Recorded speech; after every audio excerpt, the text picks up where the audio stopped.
নমস্কাৰ মোৰ নাম শ্ৰীমতী মনিকা ফুকান নমস্কাৰ মোৰ নাম শ্ৰীমতী দৃষ্টি গোহাঁই আমি সানলাইট কম্পিউটাৰ একাডেমীৰ ডিসিএ বিভাগৰ শিক্ষাৰ্থী বৰ্তমান সময়ত আমি প্ৰতিখন খেলৰ একখন স্কোৰবোৰ্ড দেখা পাওঁ ঠিক তেনেকুৱা এখন স্কোৰবোৰ্ড আমি কুইজ কম্পিটিশনৰ বাবে প্ৰস্তুত কৰি উলিয়াইছো এই স্কোৰবোৰ্ডখন দুটা সেটত ব্যৱহাৰ কৰিছো এটা ডাটা লিষ্টৰ বাবে আৰু আনটো স্কোৰবোৰ্ডৰ কাৰণে স্কোৰবোৰ্ডৰ সেট দুটা আমি সংযোগ কৰি ৰাখিছো যাতে আমি ডাটা লিষ্টত ডাটাসমূহ এন্ট্ৰি কৰিলে স্কোৰবোৰ্ডত দেখা পাওঁ এই কুইজ কম্পিটিশনটোত 7টা টিমে ভাগ লৈছে প্ৰতিটো টিম আমি নাম্বাৰ ৱাইজত কৰিছো প্ৰথম টিম সিমেন চাপৰি দ্বিতীয় শিলাপথাৰ তৃতীয় ডেকাপাম চতুৰ্থ ধেমাজি পঞ্চম লখিমপুৰ ষষ্ঠ জনাই আৰু সপ্তম তেলাং এই কুইজ কম্পিটিশনখন আমি 3টা ৰাউণ্ডত খেলাইছো প্ৰতিটো ৰাউণ্ডতে 3টাকৈ কোৱেশ্চন থাকিব ডাইৰেক্ট কোৱেশ্চনৰ বাবে 10 মাৰ্কস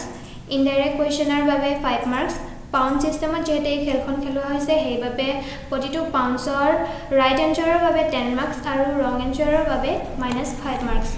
যেহেতু আমাৰ প্ৰথম টিম আছে সিমেন চাপৰি গতিকে প্ৰথমটো ডাইৰেক্ট কোৱেশ্চন হ'ব সিমেন চাপৰি তেওঁলোকৰ ডাইৰেক্ট কোৱেশ্চনটো পাউণ্ডছত লৈছে টিম 6 এণ্ড টিম 7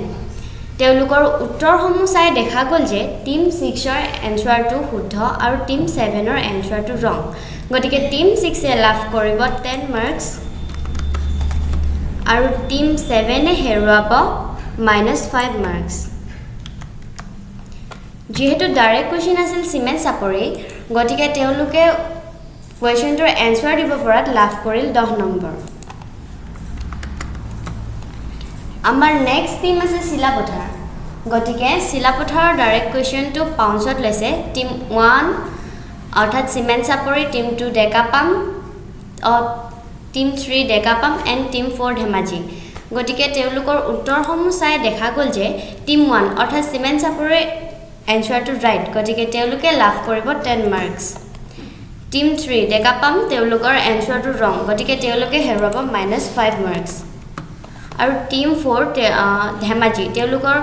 উত্তৰটো শুদ্ধ হোৱাৰ বাবে তেওঁলোকে লাভ কৰিব 10 নম্বৰ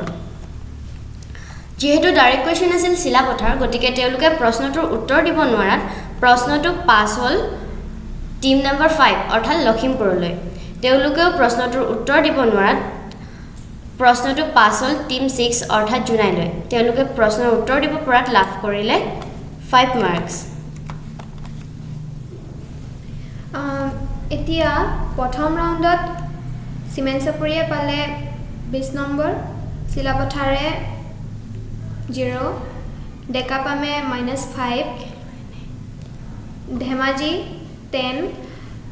লখিমপুৰ 0 জনাই 15 আৰু তেলামে পালে -5 যেহেতু 3টা ৰাউণ্ডত খেলোৱা হৈছে গতিকে প্ৰথম ৰাউণ্ডৰ প্ৰশ্ন সকলোকে একে প্ৰকাৰে সোধা হ'ল আৰু তেওঁলোকে এনেকৈ নাম্বাৰ পাবলৈ সক্ষম হ'ল এণ্ড ছেকেণ্ড ৰাউণ্ডত ফাৰ্ষ্ট টিম যেহেতু সিমেন চাপৰি গতিকে তেওঁলোকে ডাইৰেক্ট কোৱেশ্চন সোধা হ'ব তেওঁলোকৰ ডাইৰেক্ট কোৱেশ্চনটো পাউণ্ডছত লৈছে টিম 2 অৰ্থাৎ শিলাপথাৰ টিম 4 ধেমাজি এণ্ড টিম 6 জনাই গতিকে তেওঁলোকৰ উত্তৰসমূহ চাই দেখা গ'ল যে শিলাপথাৰৰ উত্তৰটো ৰং গতিকে তেওঁলোকে হেৰুৱাব -5 মাৰ্কস টিম 3 ডেকাপাম তেওঁলোকৰ উত্তৰটো শুদ্ধ গতিকে তেওঁলোকে লাভ কৰিব 10 নম্বৰ আৰু টিম 4 ধেমাজি তেওঁলোকৰ উত্তৰটো ভুল হোৱাৰ বাবে তেওঁলোকে হেৰুৱাব -5 মাৰ্কস এণ্ড টিম 6 জুনাইৰ এনসাৰটো ৰং হোৱাৰ বাবে তেওঁলোকে হেৰুৱাব -5 মাৰ্কস ডাইৰেক্ট কোৱেশ্চন আছিল সিমেন চাপৰ গতিকে তেওঁলোকে শুদ্ধ উত্তৰটো দিব নোৱাৰাত টিম 2 3 4 পাউণ্ডছ লোৱাৰ বাবে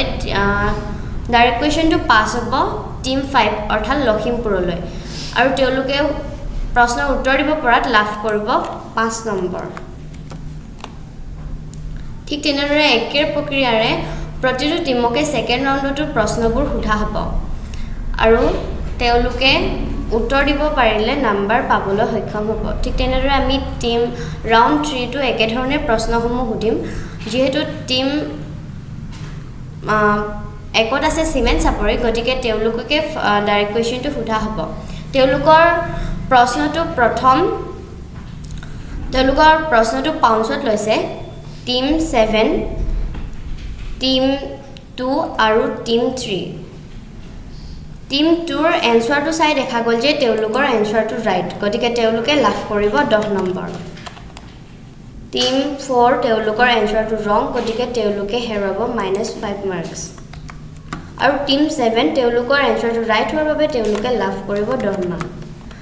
যেহেতু প্ৰশ্নটো আছিল ডাইৰেক্ট কোৱেশ্চনটো আছিল সিমেন চাপৰৰ গতিকে তেওঁলোকে শুদ্ধ উত্তৰ দিব পৰাত লাভ কৰিলে 10 নম্বৰ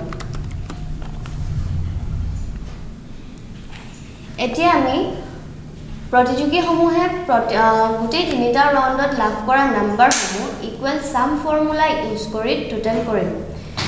গোটেই তিনিটা ৰাউণ্ডত লাভ কৰা নম্বৰসমূহ এনে ধৰণৰ টিম 1 অৰ্থাৎ সিমেন চাপৰিয়ে লাভ কৰিবলৈ সক্ষম হৈছিল 30 নম্বৰ টিম 2 শিলাপথাৰ তেওঁলোকে লাভ কৰিবলৈ সক্ষম হৈছিল 5 নম্বৰ টিম 3 ডেকাপাম তেওঁলোকে লাভ কৰিবলৈ সক্ষম হৈছিল 5 নম্বৰ টিম 4 ধেমাজি তেওঁলোকৰ নম্বৰ তেওঁলোকে পাইছিল যদিও -1 তেওঁলোকৰ নম্বৰ 0 টিম 5 লখিমপুৰ তেওঁলোকে লাভ কৰিবলৈ সক্ষম হ'ল 5 নম্বৰ টিম 6 জনাই তেওঁলোকৰ লাভ কৰিবলৈ সক্ষম হ'ল 10 মাৰ্কস এণ্ড টিম 7 তেলাম তেওঁলোকে লাভ কৰিবলৈ সক্ষম হ'ল 5 মাৰ্ক তাৰ পাছত ইকুৱেল ৰেংক ফৰ্মুলা লগাই আমি টোটেলৰ পৰা ৰেংকখিনি উলিয়াম প্ৰথম ৰেংকত আছে সিমেন চাপৰি দ্বিতীয়ত আছে লখিমপুৰ আৰু তৃতীয় স্থান পাবলৈ সক্ষম হৈছে শিলাপথাৰ ডেকাপাম আৰু লখিমপুৰ আৰু 7 নম্বৰ অৰ্থাৎ 7 ৰেংক আছে ধেমাজি তো আমি এনেকৈ এখন কুইজ কম্পিটিশনৰ স্ক'ৰবোৰ্ড প্ৰস্তুত কৰি উলাইছোঁ ধন্যবাদ